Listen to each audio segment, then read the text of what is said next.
ఢిల్లీ నుండి ఊడిపడిన సుజనా చౌదరి ఎప్పుడూ వార్డు మెంబర్గా కూడా పోటీ చేయలేదని పోతన మహేష్ కుమార్ అన్నారు.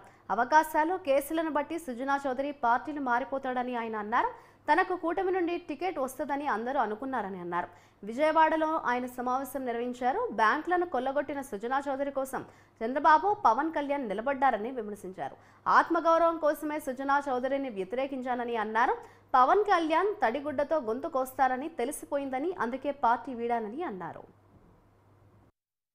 ఒక మాట్లాడేటువంటి వ్యక్తికి అవగాహన లేకుండా మాట్లాడతారు.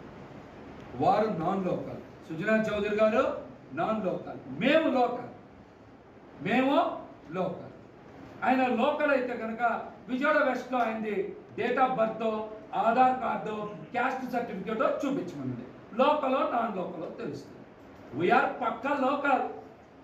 నేను లోకల్, మా ఆసిఫ్ లోకల్, ఆయన నాన్ లోకల్.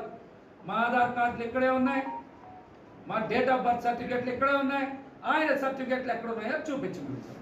మీరందరూ కూడా బలమైన ప్రశ్నలు అడిగే ముందు ఏ రోజైనా సరే ప్రజల కోసం పనిచేశారా, ప్రజల కోసం నిలబడ్డారా, ప్రజలకు ఏ రోజైనా సేవ చేశారా, ప్రజలకు ఏ రోజైనా సేవ చేశారా అని నేను అడగాలి. సేవ చేశాను అడగాలి. ఆయన ప్రైవేట్ జట్లలో తిరిగే మనిషి. విజయవాడ వెస్ట్కి ప్రచారం కూడా ఆయనకి ఎక్కడి నుంచి వస్తున్నారు? రాజస్థాన్ ఫంక్షన్లకు పోయి, గుజరాత్ ఫంక్షన్లకు పోయి, కొండ మీద ఎక్కడైనా హెలికాప్టర్ ల్యాండ్ చేసుకుంటున్నారేమో చూడాలి. ఆయన పేద ప్రజల మనిషి కాదు. ఆయన మళ్ళీ చెప్తున్నా, ఆయన లోకల్ అనే మాటకే కానీ